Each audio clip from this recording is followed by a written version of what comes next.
So we are live here via YouTube and Twitter and Facebook simultaneously this time for the first time ever. And it is the Talent Spotlight podcast with Raju live here with our special guest, Jenn. Is it Czep? Is that how you pronounce it? Or? Seep. Seep is how you pronounce it. Seep, yeah. And you okay for me to call you Jenn? Jenn is fine. It's much easier to pronounce. Right. And whereabouts are you now? I think I've forgotten exactly where you are. I'm in Arizona, United States. United States, yeah. Yep. Yeah, I was supposed to have another guest from the United States, but she's stuck in a state at the moment. Yeah, her name is Casey, and she's stuck. I was supposed to have a live interview with her last Saturday. She's stuck in a state at the moment, so she's trying to get back home. So hopefully everything goes okay with her and her husband. She goes back safely, and then she'll email me, and we go live with her. She's a book author, so hopefully everything goes okay with her soon. Yeah, so she's from the States, and so I can see there's a lot of stuff. So it is, Jenn. So basically, you've done a lot of stuff. Obviously, I've checked. Obviously, what you've emailed me. Whether it's tarot reading, writing, and your books are available on Amazon. And obviously, you have done stuff like belly dancing as well. And yes, so you've done a lot of stuff. You covered a lot of different. These are all different areas. So first of all, obviously, you've learned. If we start off with tarot reading, because that's something which, like I spoke to yourself off the air.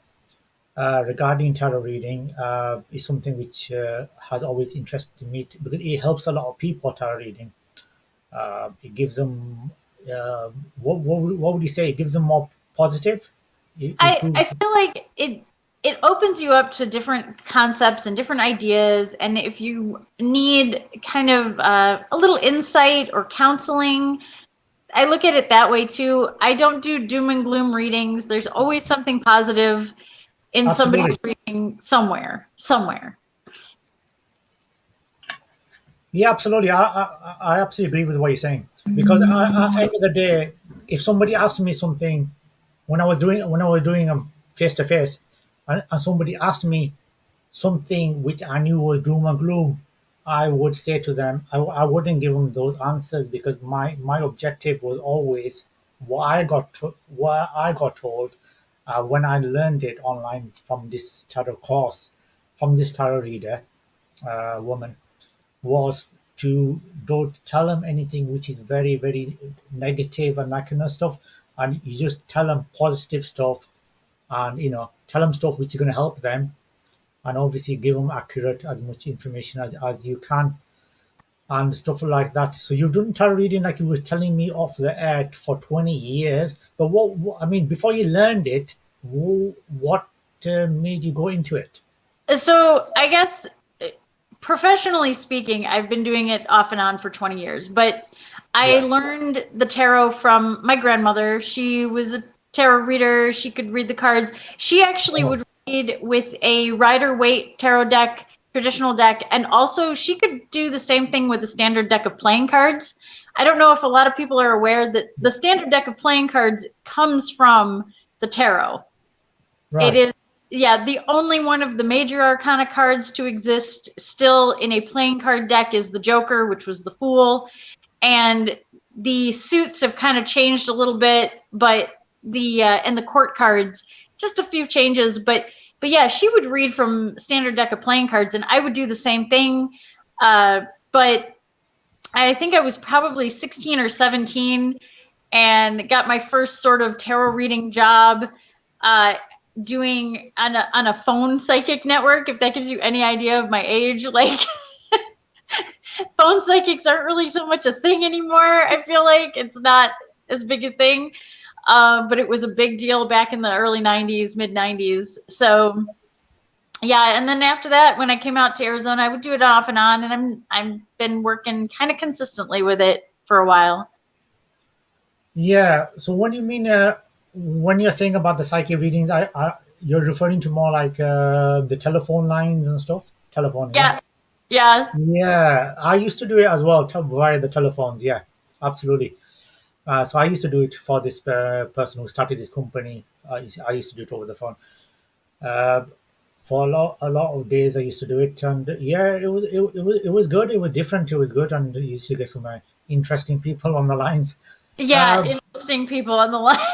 yeah, I remember getting someone who was this painter as well, and it was very interesting. Yeah, and she was telling me about her paintings and stuff.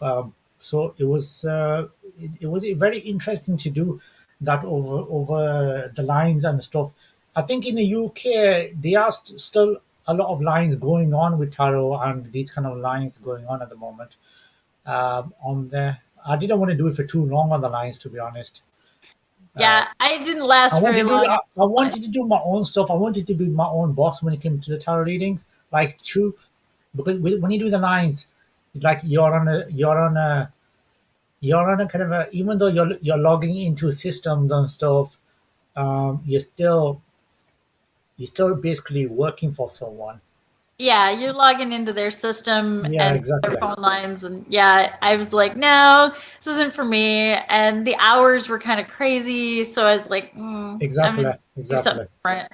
So I like festivals, I like parties, things like that. I'd prefer to be face to face with people. I do readings online as well. I will, video conference with people if they want to do a reading from anywhere in the world. So Yeah, it's all wow. good that way. Absolutely that's a good option. Video conferencing is another option. I think probably 10 years ago it probably wasn't at No. that time, because I can't remember it being at that time video conferencing. But I think I definitely would have done it when I started off. When I was doing tarot reading, I would have definitely done that, because that's a very good option to do that. I think now, especially with what's happening at the moment with the COVID-19, Yeah. uh, there's so much face to face. You do the thing is, if I was doing tarot reading, I don't think I'd be able to do it face to face still, because I think it would be like, oh my god, who's got the COVID-19, who's not got it. You know what I mean. It's still that situation at the moment. Especially, I don't know how is it down there where you are. Is it Where I'm at in Arizona, it's still kind of a little iffy. I did do a festival last month right? out in public, and everybody wore masks. Everybody was super That was compliant good. about that. So, it can work. And I Yeah, feel like, you just, and obviously when you do tarot readings anyway, there's the hygiene of you wash your hands after you do a reading to kind of break off their energy. So hygiene is hygiene. You wash your hands, you make sure, and that's just common practice anyway. So it worked out. absolutely. I enjoyed it. Absolutely.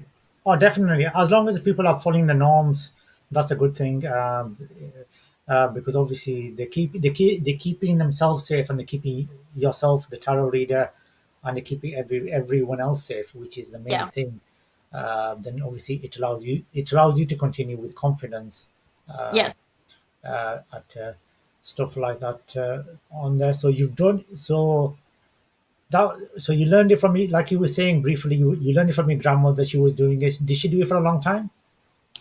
Well, she mostly did for family. She kind of that was how she counseled family and how she Right. connected with situations going on in the family. She never did it. She never was professionally involved in it. I think part of it is because she came over to the United States from Belgium, and there was always kind of a little bit of a language barrier.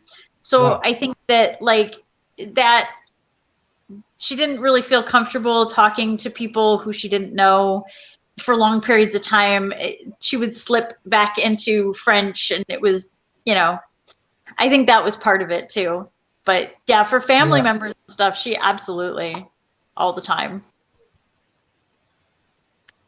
Yeah, absolutely. I mean, that's still good. That's still good that she was doing it for family and stuff, and it is um, it is something which is good.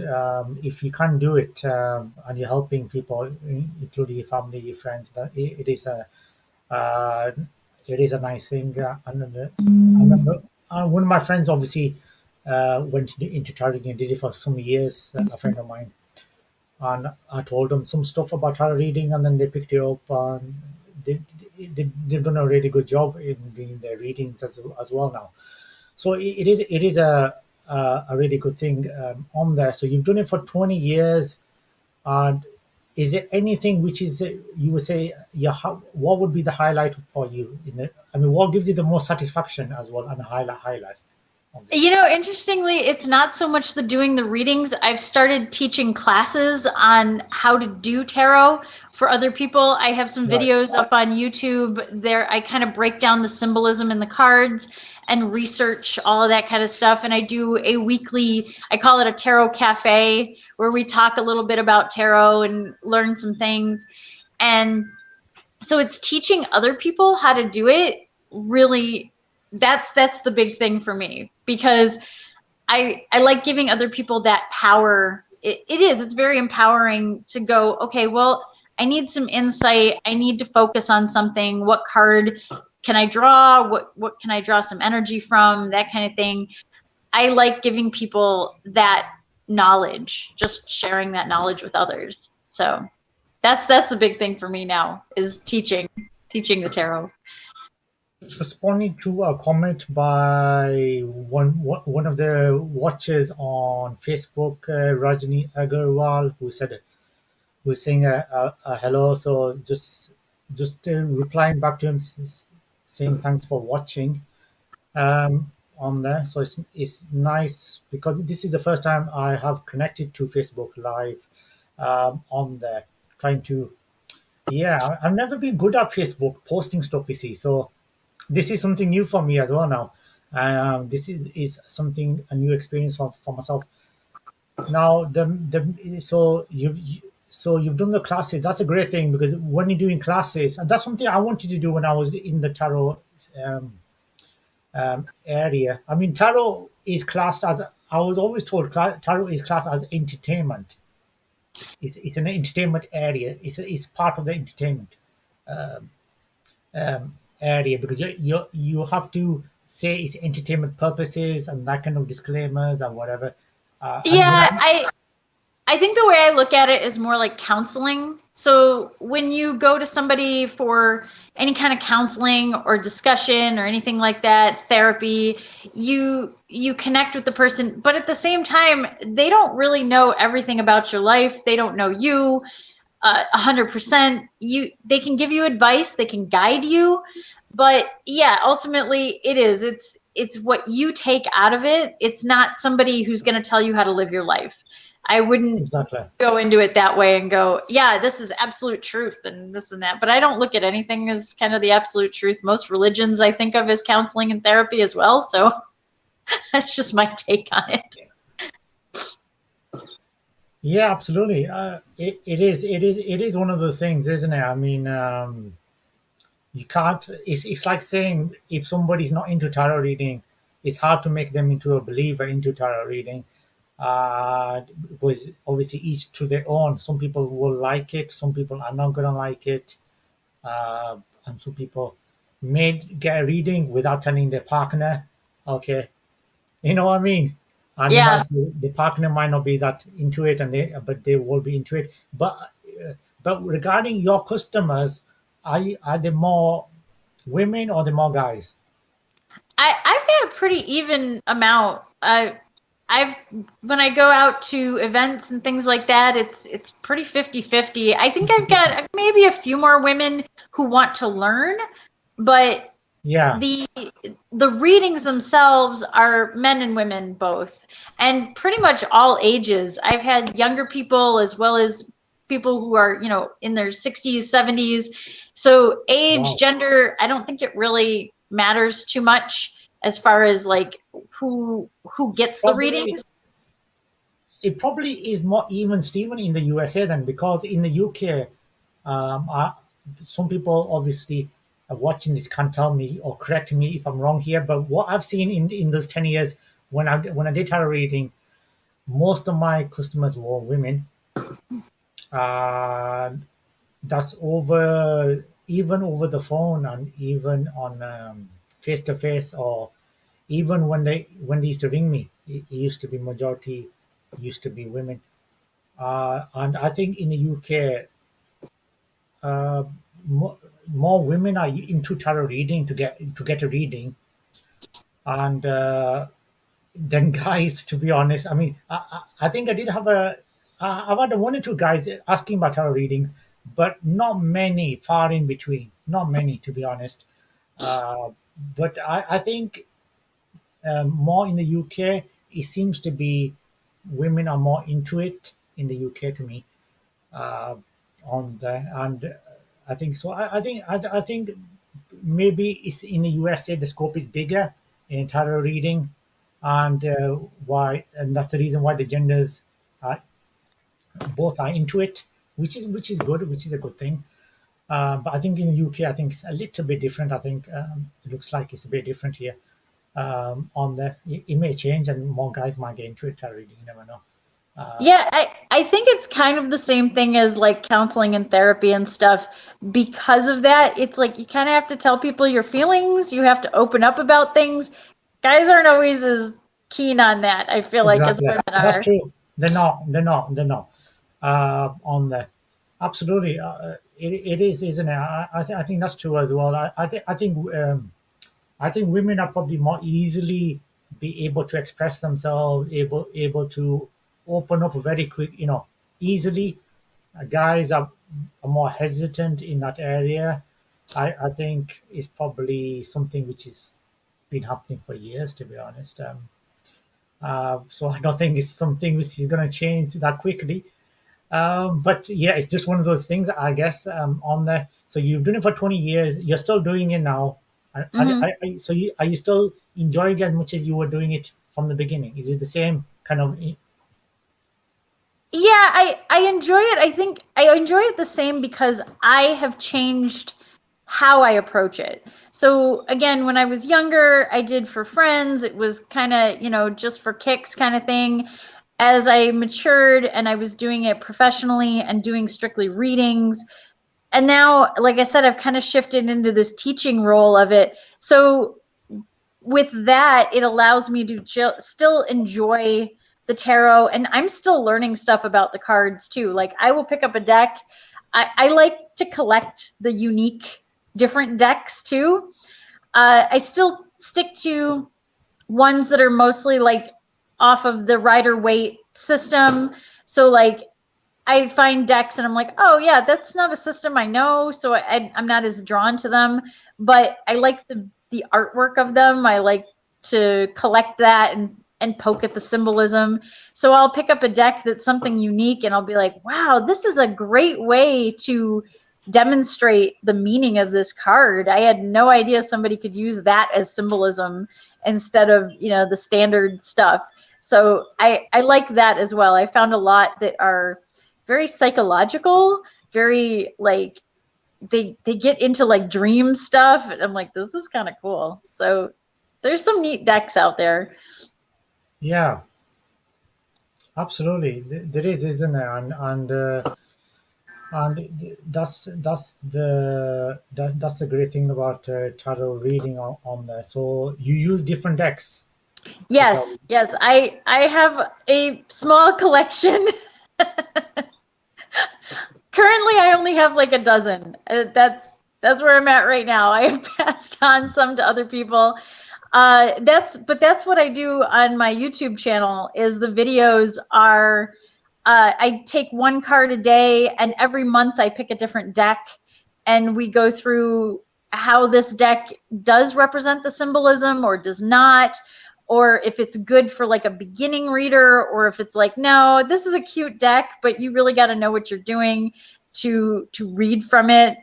The artistry and the artists themselves, it's all super fascinating to me to go through the different artwork on them at this point.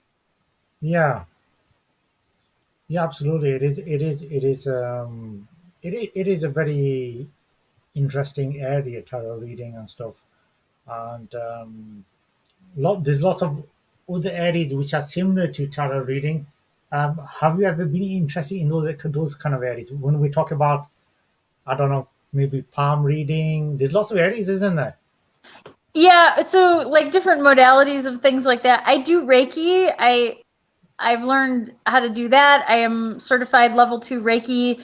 Wow. I tried palm reading. I tried runes. They're not really my thing. I think the cards just sort of talk to me. Yeah. But I tell people they are just a tool. Everyone has the capacity to access that higher consciousness energy. You find the modality that works for you. And I like studying the different things. I just learned about eye reading, which is totally crazy. Like they pick apart like the shapes in your eye, and I'm like, wow, that's cool.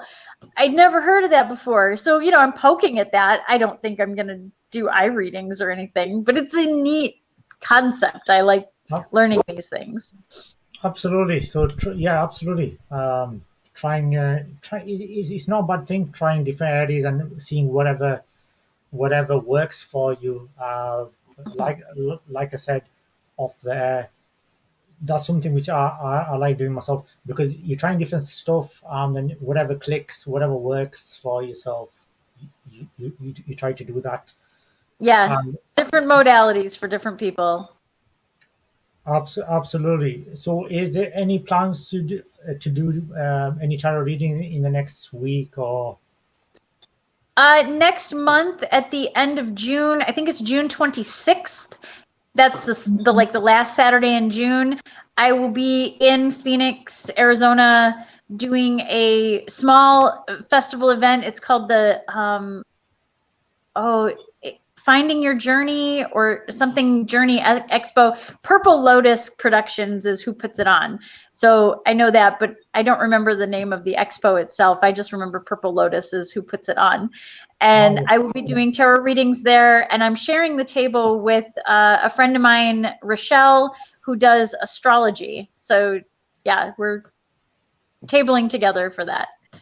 Okay, fantastic. Absolutely. And yeah, absolutely. And you can obviously send the film. You can send the information to myself. I'll put it on the podcast as well for the Okay. viewers. So regarding the stuff and moving on, because you've done a lot of stuff. You've tried a lot of areas, which obviously it really fascinates myself. That and you've gone into writing. So how long have you been writing? Well, as soon as I understood how words worked, I was putting pen to paper. I love stories. Yeah. I've been telling stories and writing stories since as long as I can remember. I love to write. I love to read. I voraciously read. Yeah. I have another podcast with my friend Mary called Casing the Cover. And we talk about book covers and if they relate to the book and the content at all. Some of them don't. And certain trends. Yeah. And I will read. She's like, you read like 3 books for every one that I read. I'm like, yeah, well, keep up, man. Like, so I voraciously read. I'm getting to the point where I'm voraciously writing again too. I wrote for a long time for other people. I did some ghostwriting. I've done a lot of editing. I have 3 of my own books out there, as well as one that's just ebook published right now and kind of in beta mode. I'm just trying to test the waters, see who wants to read it, kind of thing. But interestingly, the science fiction novel that I finished in 2019 kind of talks a little bit about tarot and how the different modalities connect us to the higher consciousness. So, yeah. So is it short stories you've been writing, or? No, I'm currently working on another novel. It's kind of a No. detective noir novel. Wow. My first novel was a pirate adventure novel. It's a farce. I never expected it to be picked up as much as it was. Wow. I think it's really goofy. I look back at it now and I'm like, I wrote that. I don't think I want to talk about it, but I wrote it. But it's pirates. It was published in 2007. Yeah, 2007. I published my first novel. Second one was a YA fantasy novel called Trolls, and that one came out in 2013. And then, yeah, Cloud to Cloud came out in 2019, and I published that with my friend Bob Frank, who also has a number of books out. It was a co-writing thing. I really wanted to work with him on a project. It was a lot of fun. We had so much fun writing that one. Wow, that's interesting. That's interesting. That is. I've tried. I've tried writing short stories. That was it. That was a total experiment which I did, because I'm more of a poetry writer. So that's probably my area. But I thought, okay, let's give it a try. Write some short stories, see how it works and stuff, and see see how that goes. Try something different on there. But yeah, novels. I'm not done novels yet on there, because I was thinking of writing some more poetry, get another book out on that. But because I don't know about that. Is it still feasible to write in paperback versions? Or is it best ebooks in the US? I usually release both. My publishers out here do paperbacks as well as doing the ebook versions. Both are usually available on Amazon. My Gothic novel that I just finished is in ebook only format, and that's only available through me, through some beta readers that I'm reaching out to. And the one I'm currently working on, I hope to push to one of my publishers, and because he liked it in the past, but we never got it off the ground. So now I'm like repolishing it and looking at it again. I've been working on it, I think, since like 2010. So who knows what happens with that one? We'll see. Wow. I've done a few short story anthologies, mostly horror. Yeah. I'm in a lot of those. I enjoy doing horror short stories because I feel like then if people are looking for me as an author in general, they're not freaked out by, oh, she writes really gory horror novels, I don't want to get into that. I'm like, nah, I've got a pretty broad spectrum of stuff, but I do like my horror short stories. I have a lot of fun with those. Yeah, absolutely. Yeah, that's a very good to try different stuff down there. Obviously, novels. There's a lot of work in novels, though. Oh yeah, oh yeah. A lot of work, and probably takes longer to obviously write a novel than it would a short story or even a poetry or on there. But how is the market though? Because there's different markets for different genres of writing. So how is the market for those kind of horror stories and stuff? The horror stories haven't done too well with the anthologies. I mean, I guess they've done okay, but again, I did it just because I enjoy writing them. I wasn't looking to like break into the market or anything. The market I really enjoy writing in is fantasy and a little bit of sci-fi. That's kind of more where I'm happy. And I think that fantasy and sci-fi are seeing a resurgence right now. I also really like writing YA and like teen novels because I feel like you don't have to jam yourself into a genre.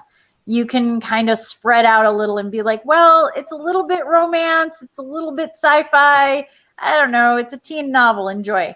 Like you're not stuck in a genre. You're not stuck in a category. Yeah, yeah, definitely, definitely, yeah. So, how many books have you written so far, then? How many have I written and how many have I published are two different questions. How many are available for the? There are 4 paperback novels that I have out that are available, and but the number that I've written, oh my gosh, I have so many manuscripts. I've been blowing the dust off of some of them. Pandemic made me go back through a whole bunch of stuff and go, well, what can I do with this one? Maybe I Yeah, can maybe do something with this. I've got all this time on my hands. I can do something with this. So absolutely. yeah, I think if you ask any writer how many have they published and how many they've written, you're going to get a big difference in number. Yeah, definitely. No, I absolutely agree with what you're saying, because the first thing should be is the purpose of what you're doing is shouldn't be essentially about you want to be earning loads of money and stuff. It should be about the passion of why you're doing it, whether you're doing writing or whether you're doing, like you said, tarot. The Hmm. first should be what's motivating you, and if money is the first thing, then you probably shouldn't be doing it. Yeah, I tell people all the time, I'm like, my novels are not what make the money for me. They're more like my portfolio, Yeah. because I've made more money writing ghostwriting for other people. There are four or five novels that I have ghostwritten, that don't have my name on them. I got a Wow. paycheck from it, and that was it. Uh, that's So how does ghostwriting exactly work? Because I've always been intrigued about this. You never know. I might use yourself as a ghostwriter. I would love that.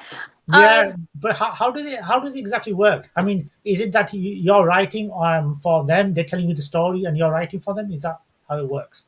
So there's been various ways that I've gone into it, and obviously, like I'm not allowed to disclose which books I've done or anything like Yeah. that. But I will say that there's kind of been a variety of approaches to it. So one of the ways that I've done it is the person literally, we sat down together for 8 hours a day, 4 to 5 days a week, Wow. and she would talk to me and I would work on the book. And another gentleman, he had a lot of the story outline done and a lot of the information for the story done, but didn't know how to really make it pretty, really, is what I did. He gave Yeah. me the skeleton, I put the meat on it. And I I kind of liked that, because it took for me the hard work out of the writing, because to me the hard work is creating that skeleton of the storyline, and I'm like, oh, I don't know where they're going to go from here. But if you give me a good skeleton and all I've got to do is put the meat on it, I'm like, yeah, sure, I'll just get fancy, this is going to be fun. I don't have to think about it. So basically, they tell you this is where the story is going exactly. This is the middle. This is the end of it, the Hmm. chapter and stuff, and then you obviously work from that. Yeah, and I give it all the guts and build it out. So yeah, it varies. It just depends on what people need and their writing ability. Some people don't realize that they've got a lot more writing skill than they give themselves credit for. Yeah. And I've coached people too. I had a woman, like, I coached her through her entire writing process. I mean, it's her book, but I really like, kind of like, baby steps. This is what you got to do today, and this is what you got to do tomorrow, Right. and work through it that way. Because some people just need that too. They just need somebody to go, hey, right, work on it. So it's good Yeah. stuff. Fun. I enjoy Wow. it. Wow. Absolutely, that is very interesting. That's probably the other part of writing. I mean, obviously, ghostwriting is another part of writing, which is uh, because I think some writers probably either they don't know how to express the whole story in when they're writing it, so Hmm. they probably need someone else to just complete it and write it and put it down, put the pen to paper, and that kind of stuff. So obviously, yeah. So I think it's probably needed more nowadays, ghostwriting than before. Yeah. And also, you got to figure there are people in different industries that writing is just not what they do in their industry. There are people in athletics, there are people in performance that they don't write. They do their skill set. And I got to say, I've met some really talented people who couldn't write a story if their life depended on it, but Wow. they're brilliant in other things. And I've worked with that too. It's like, hey, I'm doing a stage production. I need more dancers. I need more stunt people. I'm going to write it. I'm going to work on it, but these are the people I need for it. So it's, when you're doing stage stuff too, you meet a lot of these people that are like, oh, you're brilliant because you can write. I'm like, you're brilliant because you can do a backflip, and that ain't happening for me, man. Yeah, yeah, definitely, because everyone they have their own skills, they have their own strengths, what they're good at and what they're not good at, and obviously, if you've identified, okay, this is not my cup of tea, Mm-hmm. I can't do this, then there's no point doing it. I mean, then you might as well get somebody else to do it, and you can tell them your story, and at the end of the day, you've still got it out, and you got it out, and you've done something which you'll be happy with. Yeah, it's all just different people, different skills. And you mentioned poetry. I've never been really good at poetry. I've written my fair share of angsty poetry in my teens, but I dusted off a bunch of my poetry for a songwriting challenge that was back in February. Because again, during pandemic, I was like, anything and everything. I'm bored. I got to do something. So I had my Yeah, ukulele and my harmonica, and I dusted off some old poetry and turned them into songs. I don't sing. Please don't ever ask me to sing. It will be bad for everyone involved. But yeah, that probably includes myself as well. If I sang, I think most people would either just walk off or they would just go to sleep. be So like, I, oh I, I God. don't think they would enjoy it at all. So that's something I've always avoided singing. But so I think, yeah, absolutely. So Yeah. you've done a lot of stuff in writing and obviously tarot reading. But the others, and obviously, just to tell the people who will obviously uh, either be watching this on YouTube, Twitter, Facebook, or all the podcasting platforms out there, whether it's Podbean or Spotify or Amazon Music, whichever. When they're downloading it, that whereabouts is your book available at the moment currently? All of my books are available on Amazon. You can look them up on there. I would use my last name, CZEP, SEEP, as the search for it. All the books will come up. And yeah, they're all there. Absolutely. So they are. Oh, that's absolutely great for a lot of people who are interested in reading. I've not read much myself, to be honest. But yeah, it's a good thing if you can read. Then it is definitely a nice thing, and obviously it is something different to other stuff. What you do in everyday life. So how how does someone for who is a writer, a tarot reader, become a belly dancer? How It's totally different. It's not even 1% the same at all. Well, okay, I'm gonna beg to differ with you on that one. It is all storytelling. It is all storytelling. Okay. When you read tarot to people, you want to read it in a way that you tell them the story of what the tarot is presenting to them. You don't just say, well, it's this Absolutely. and this and this. You present it as a story. Yeah. Writing obviously is storytelling, and Yeah. dance is storytelling, and Okay. movement of the body. And I gotta say, the reason I got into it is because I didn't want to sit like a lump all the time. I started off and on. It was like the last couple of years that I lived in New York, I had discovered belly dance as a thing, but I grew up in a really small town and there were no belly dancers or studios out there. There's like 4,000 people in the town now. It's a little town. But so there wasn't a whole lot of that. But when I moved out to Arizona, there was a huge community of belly dance. And I thought, well, Wow. let me give it a shot. Let me see what it's all about.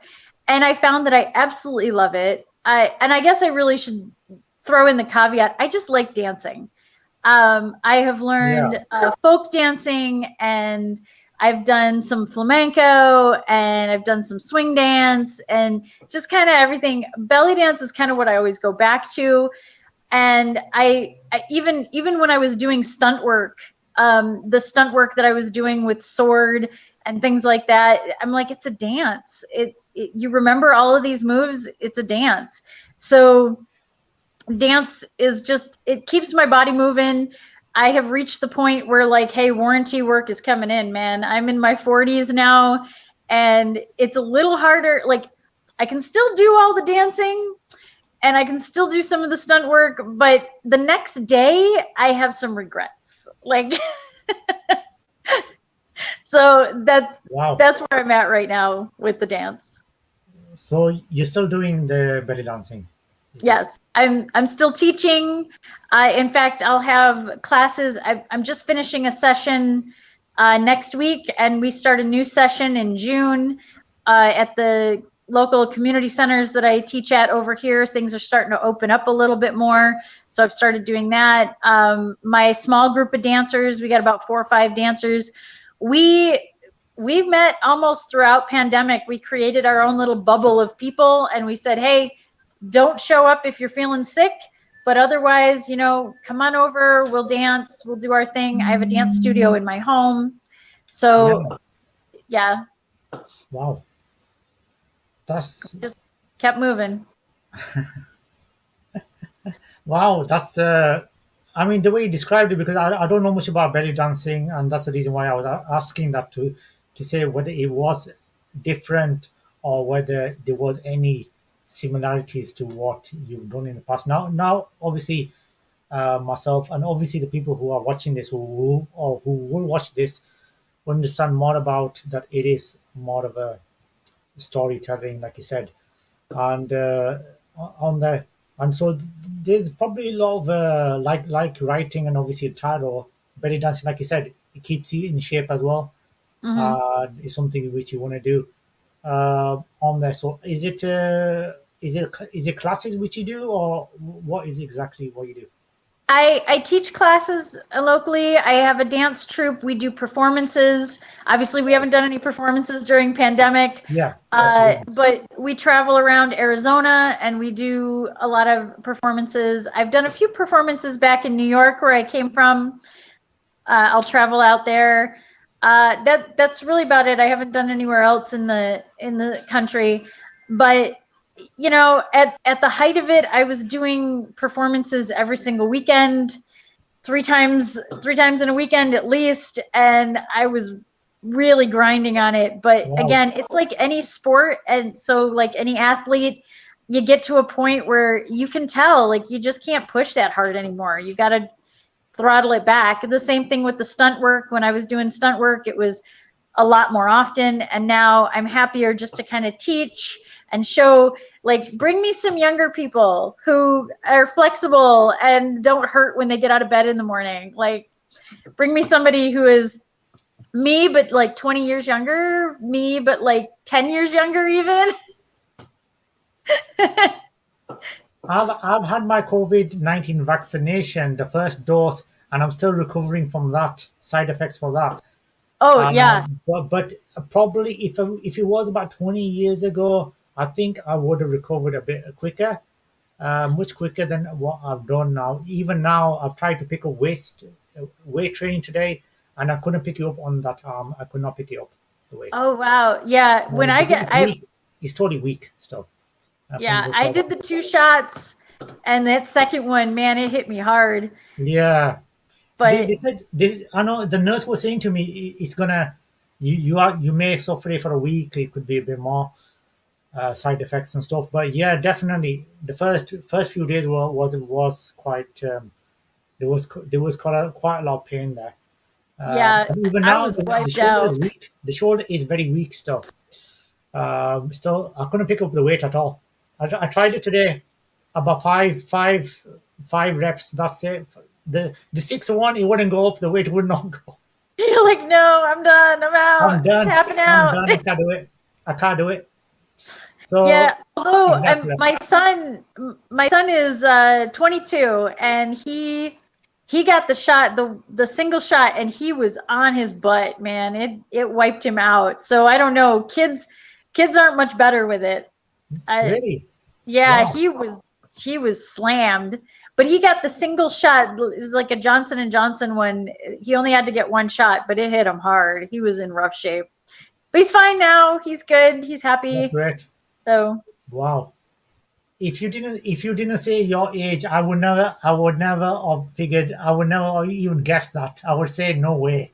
Just no way. That's yeah, just not. 42. He That, answered to life, the universe, and everything this year. that's something which I've always got told. Never ask a woman her age, and that's something I've been following since I was a small kid. But I would have never have guessed that though. To be honest, so that belly dancing has definitely been working for you. Yes, it's belly dancing and clean living, and yeah, nothing else. Yep. Eating the right stuff probably as well. You're probably eating the right stuff. Yeah, well, I don't know. I have a garden out here. I wouldn't say that I am like the most healthy eater or anything like that. I eat in moderation. I tell people, eat what your body is looking for. I have no problem eating an entire cake if I'm like, it is cake day and I need cake. Wow. I'm like, let's do cake, man. But like, I'll work it off afterwards. I'll be like, okay, come on, do some workouts now, work it off. And I'm not spindly. I think I'm a human-sized person. Okay, I say that. I'm under 5 feet tall, but I am average for my weight and my size. I am a small person. I suppose, yeah. I mean, I'm not much taller to yourself then, to be honest. And I used to get I used to get criticized for that when I was studying and that kind of stuff. Like, okay, that tall and whatever, and I'm like, yeah, whatever. It didn't make much difference to me, the criticism, because at the end of the day, there wasn't much those guys or anybody could do, which what I couldn't do anyway. You know what I mean? So I could do everything what they could do anyway, and I probably, and there's a lot of talented people who are about 5 foot. Whether you look at cricketers and footballers and Hmm. so many. Yeah, I'm like, there's so many things that they you don't think about when you're a short person. You're like, Yeah, oh, I don't have to duck under that. I don't have to, exactly, but absolutely. just always have a step ladder nearby. That's Yeah, exactly. There's always, there's always. I think there's more. Definitely, if you're happy with everything and whatever your height is, then I think that's definitely the main thing about yourself. If you're happy with everything, yeah. obviously now I don't know how did the. I mean, if you can just describe since the COVID-19, how did that affect yourself? Well, at the very beginning, I was pretty much home, like for a good couple of months straight, just home. But I was teaching a belly dance class, and we were right in the middle of it, and they said, "Nope, class is canceled. We're out." Yeah, The very next week, they're like, "Nope, we're out." So I contacted all my students and I said, "Hey, I have an account on Zoom and I have an account on Discord. Which video platform do you want to go on? I've got a studio in my home. I'll get some lights up, and I'll make it work." And so, yeah, right away, the very next week, I was doing classes, video classes, and then I started doing a lot of virtual stuff with other people. And like I said, I sat back and wrote another novel. Like, Wow. you just make. Oh, and a friend of mine gave me a ukulele, and I had never played the ukulele before. Wow. So I've spent all that time learning how to play the ukulele and playing my harmonica, which I've had a harmonica since I was a little kid. I play that off and on when I'm bored. It's like Yeah. so yeah. So add songwriting to the list of crazy things that I've been doing because of COVID. Now things are kind of starting to open up here, and like I said, I did an event last month. I have started doing classes again. We can't have more than like 10 people in the class. Yeah. Which is fine. And everybody's supposed to wear masks, which is fine. I have no problem with any of that. To me, it's like a nice small class in a nice big room. I can focus on people a little better. So Yeah. yeah, it really didn't affect me as much as it affected a lot of other people in the entertainment industry. But so I'm blessed. I came out on the other end of this really blessed because it could have gone a lot of different ways, but writing is one of those things you can do anywhere at any Oh yeah, time. you can So, definitely. Yeah, right. Writing is something you can't do on there. I mean, I suppose gone are those days where guys or women used to have a massive typewriter, one word per I don't know, God knows how long, and I couldn't even. And before then, they used to obviously write with pen, and when there were no computers and stuff. And I'm not sure how they used to do it that way and write it all on paper. It was, I still keep a paper journal. I write a lot of handwriting. yeah, Um, I do have a big old typewriter that I dust off every now and again when I'm feeling like I feel nostalgic today. I'm gonna use my typewriter. But yeah, mostly I'm on my laptop and everything is up on the cloud. So if I'm talking to somebody, I'm like, hey, will you check this out? What I just wrote? It's all on Google Drive. We share stuff that way. It makes it really easy. All of my clients, we shared stuff on Google Drive. I didn't really yeah, suffer that bad. And like I said, my house is kind of set up for everything anyway. I've got a library in my home, which is where I'm sitting right now, and I've got the dance studio in the front. So, and I got my sewing machine. I sewed masks for like everybody I knew. It's wow, like all the scrap fabric in my house is gone because I sewed masks for everybody. I'm like, you want this weird hippie fabric? It's really wild looking, but it's only a little piece on your face. It's fine. I got pirate fabric. It's fun. So all kinds of yeah. stuff. That's a really nice thing, and yeah, absolutely. Because whenever I've seen what happened in the USA, obviously we saw, and obviously the pandemic did hit the USA pretty hard at that time. Uh, Yeah. it did, but obviously one needs to understand that the government was doing everything they could do, but USA is much bigger than the UK, so it's harder to control the COVID-19 as well.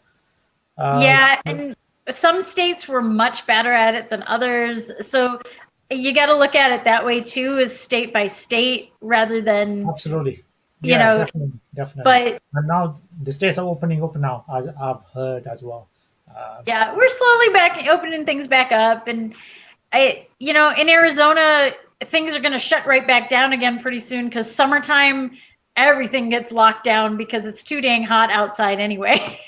Wow, Yeah, I mean, we've been pretty good so far. My garden is still really happy because we've yeah, only had like 80, 90 degrees, but it's going to get up into the hundreds pretty soon, and then everybody's going to hide inside anyway. So wow, that is warm. That's very warm. That is. Not sure if I could cope with that myself, to be honest. This, I don't cope with it either. I go inside with the AC and I'm done. yeah, it's a good idea. Yeah, why not? Why not? It is. It is. I think that when you emailed me, I think I saw something on there which said you had written some plays and stuff on Oh, there. So yeah, so yeah, what kind I of plays did a have you lot written? of I did a lot of stage shows. We have a big Phoenix Comic Con convention that goes on out here. For Okay. 10 years, I did stage shows. They were 45 to an hour long stage productions with stunts and dancing and music and sword fighting and just everything, Yeah. electric lights, machinery kind of things. For over a decade, I did that.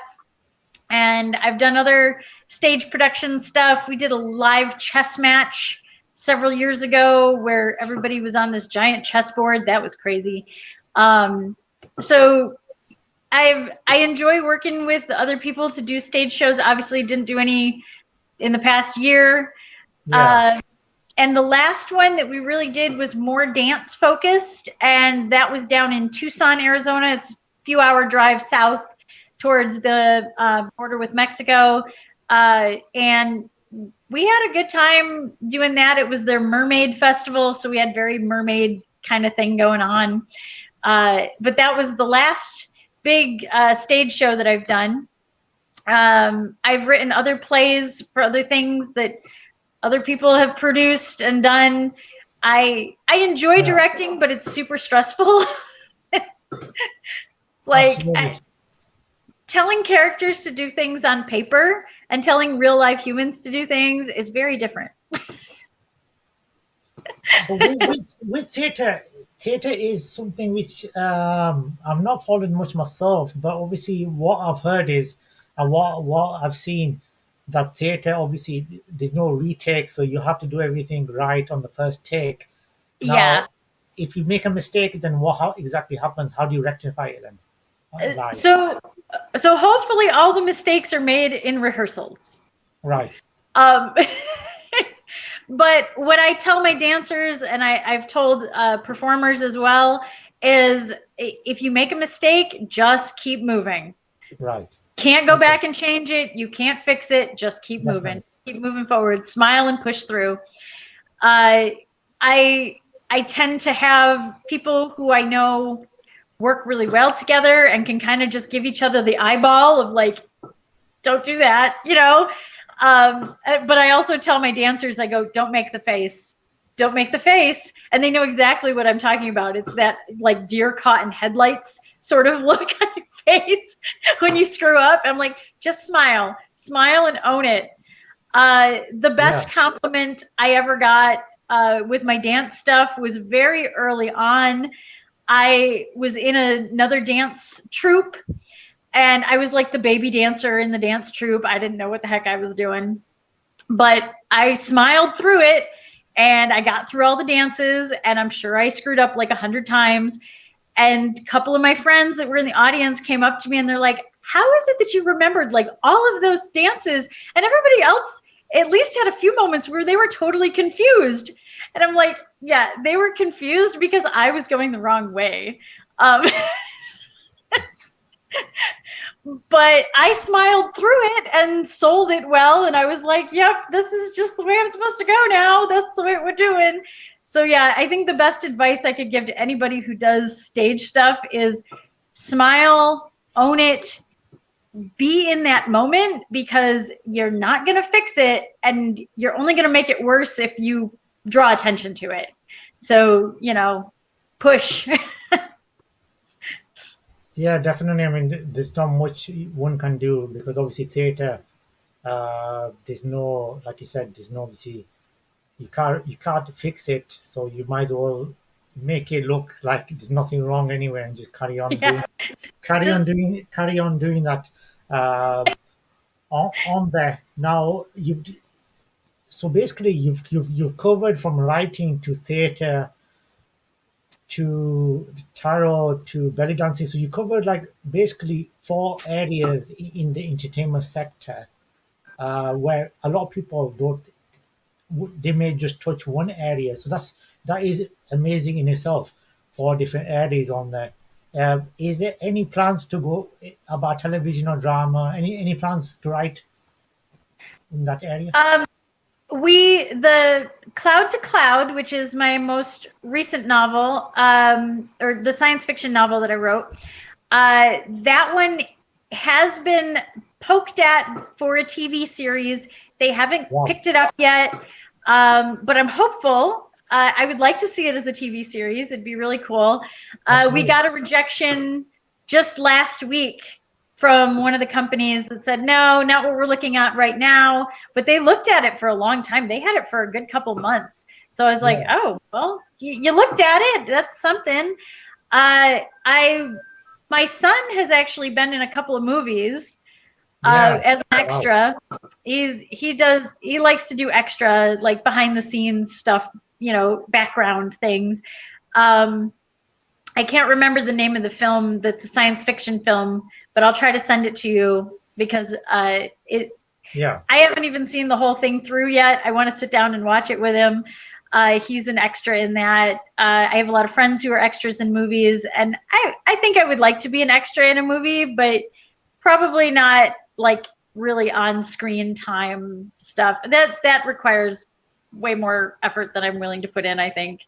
So yeah, that's something which I wanted to do a long time back as well, become an extra and stuff. But I don't think there was a couple of stuff, but it just work was not giving me the time off, and there was some clashes there with that. Definitely, since that's not a bad thing to do, working as an extra. But yeah, so hopefully your book does get picked up for a TV thing. That would be absolutely, like you said, it would be a very, very good thing. That because a lot of, as we can see in the television area, there's a lot of books which are becoming films now. There's a lot of TV films which are inspired from books as well. Mm-hmm. We see a lot of TV films which are written, which are coming from books. And there's a lot of dramas as well, which have been inspired by books as well, novels and stuff. So there is a lot of that as well. So there is more scope in that happening. Definitely in that. So if we go back to the podcast, how long have you been podcasting for? Let's see. The first podcast that I did was called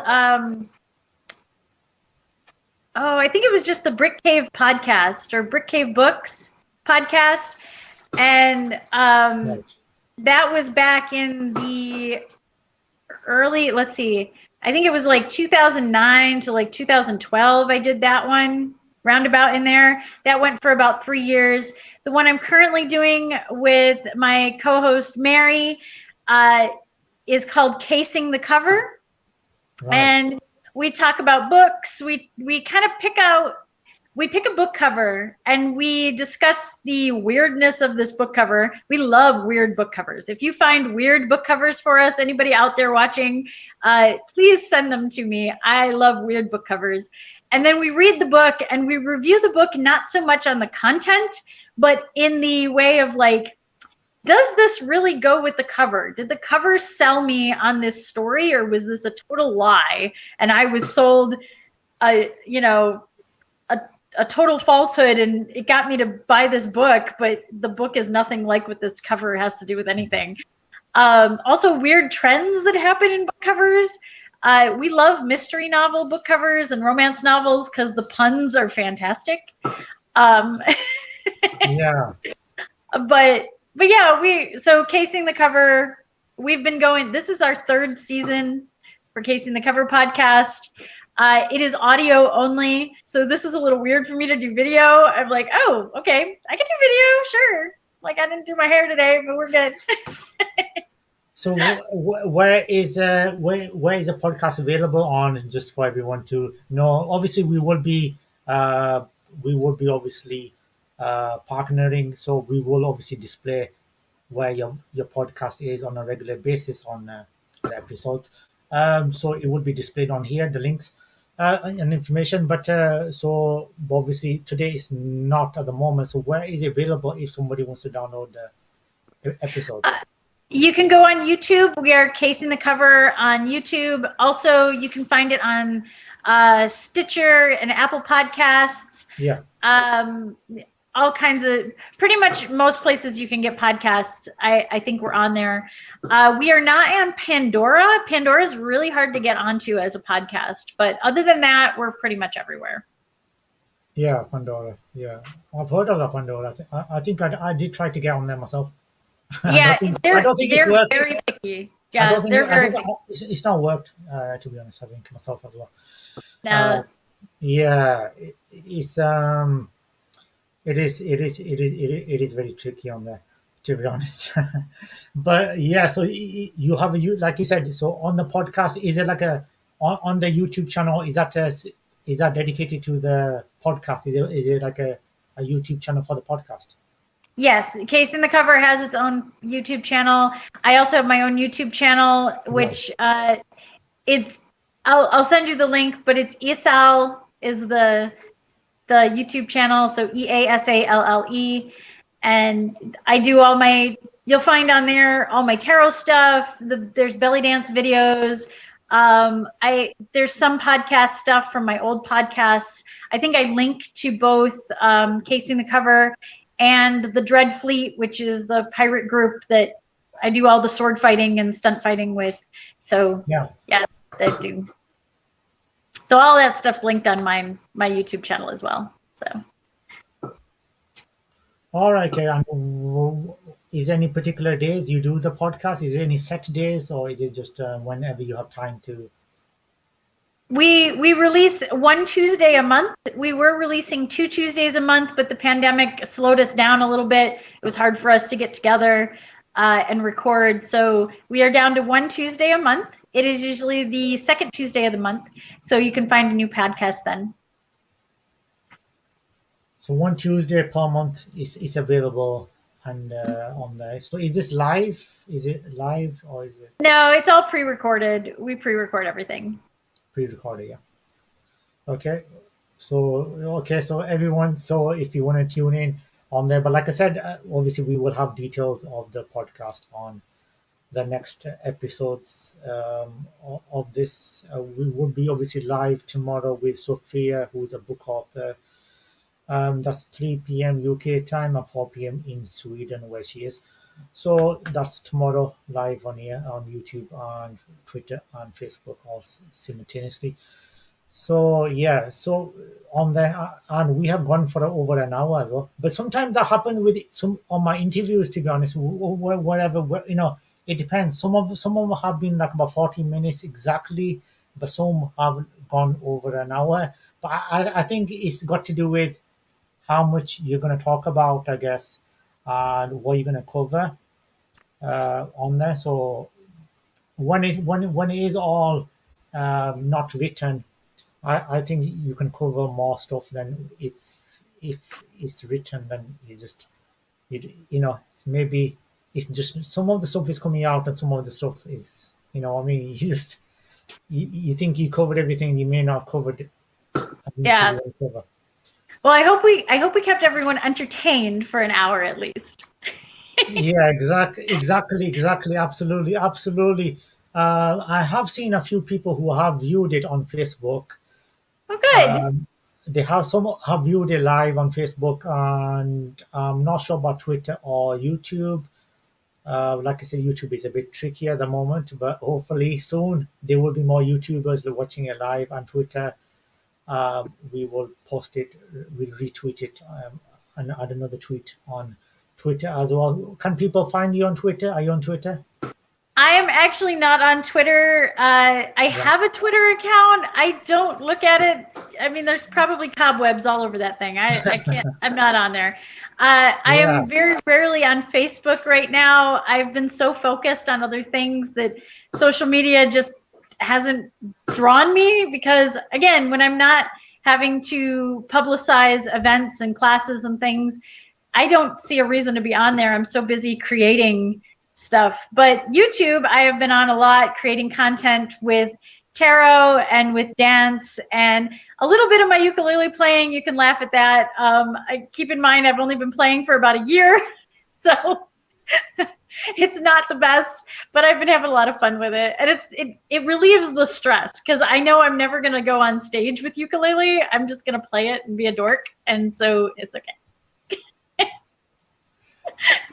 Yeah. Oh, right. Okay. So you've wow. So yeah, absolutely. Like I was saying, you covered so much stuff. I think we've covered a lot of stuff which you've told me via email. What you've been doing over so many years and stuff.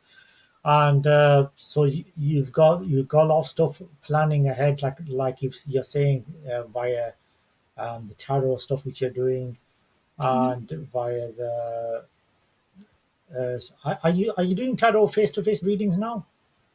At the events, and I've had one or two face-to-face readings, but they're with people that I'm very close with, and I would see them anyway. So I haven't started doing face-to-face in-house again. Yeah, Probably another couple months before that happens. Like I said, I'm fully vaccinated. I'm good, but baby steps, a little bit at a time. exactly, absolutely. Yeah, So, yeah, absolutely.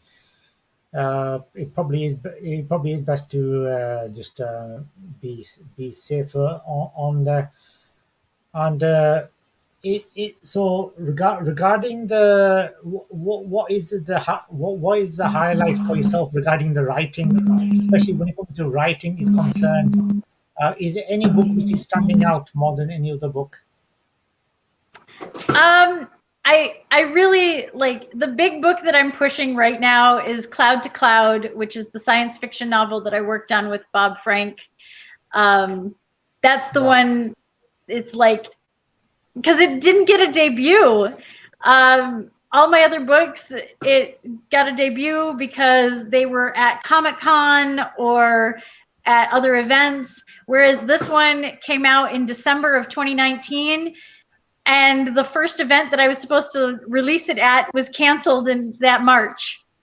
yeah. So it didn't get out there. So I would like to really tell people, if you're interested in any of the books, check out Cloud to Cloud, because that's the one that didn't, the poor baby didn't get a birthday. Like,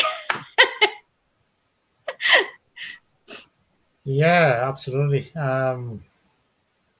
Yeah, definitely. I mean, speaking of birthdays, I think a lot of people are having very, very quiet birthdays, are they really now, due to what's yeah, happening? Just kind of yeah. staying at home and stuff, and a lot of people are obviously working from home still. Uh, Obviously, similar to myself. But yeah, but I guess it's best to be safe for your families and everybody else.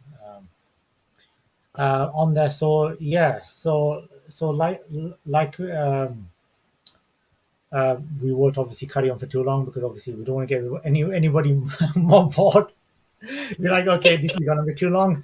But yeah, I think we covered everything else. Like I said, we will obviously include uh, stuff regarding your podcast, obviously, on the Talent Spotlight podcast, obviously, in the forthcoming episodes, stuff, and obviously what's happening with the podcast and other stuff as well. So yeah, that's absolutely been great regarding that. And do you regarding the podcast? Do you have any official handlers for the podcast? Any official Facebook page? Everything is Casing the Cover or Casing the Cover Pod. So Mary kind of handles the podcast stuff. I feel bad, but I'm like, I read the books and I do a lot of stuff on there, but she handles the social media side. So it's either Casing the Cover or Casing the Cover Pod. Either one of those, you'll find us on Twitter, Facebook. I think we're on Instagram. We're everywhere with that. So yeah. So they can, so everyone can find you on there, whether depending on what they find on the.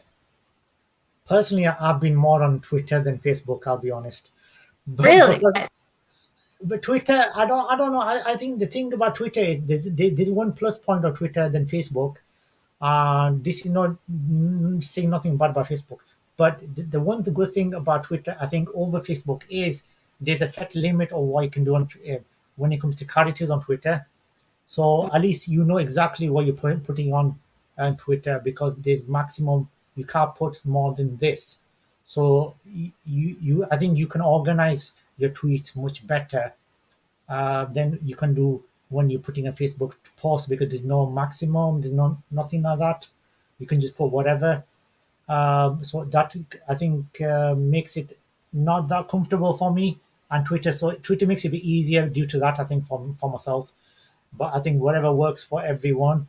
But obviously, it's good to be on all social media for podcasts, and obviously, like what you're doing, people can then find you and get in touch with yourself. So if somebody wants to get in touch with you and they're a writer, how do they do it? You can find me on Facebook. I'm not on there super often, but JJM Seep on Facebook. YouTube channel is EASALLE, so it's ESAL. And let's see, where else have I got? I think that's kind of it right now. But on Amazon, I've got all my books on there, and you can definitely always check out. I do have a website where you can order stuff off of. It's Jenn-Seep. It's a Square site, and you should be able to just put in Jenn with 2 N's _Seep, and it'll come up. But I'll send you the link to that too, so you can put it on there. So I do have a website, but otherwise, yeah, just YouTube is a good one. Absolutely, YouTube is a massive area, and definitely you need to have a YouTube channel, and people can watch the videos and everything on YouTube. So that's definitely on there. So like I was saying, guys, on there. So our special guest today is Jenn.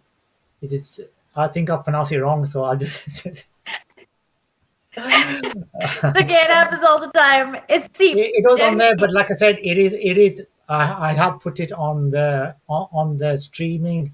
Um, so a special guest today is Jenn, author, like I said, author, tarot reader, belly dancer, and writer, and so much more. Thank you very much for being on the Talent Spotlight podcast, and being a guest today and sharing your work and what you've done, which is absolutely, I'm sure, will be inspirational to a lot of people, a lot of women out there who want to, go into writing or go into any of those areas which you have gone into on there. So thank you very much for being on the podcast. We will obviously talk a little bit off the air. So thank you very much for being on the Talent Spotlight podcast today, Jenn. Hey, thank you.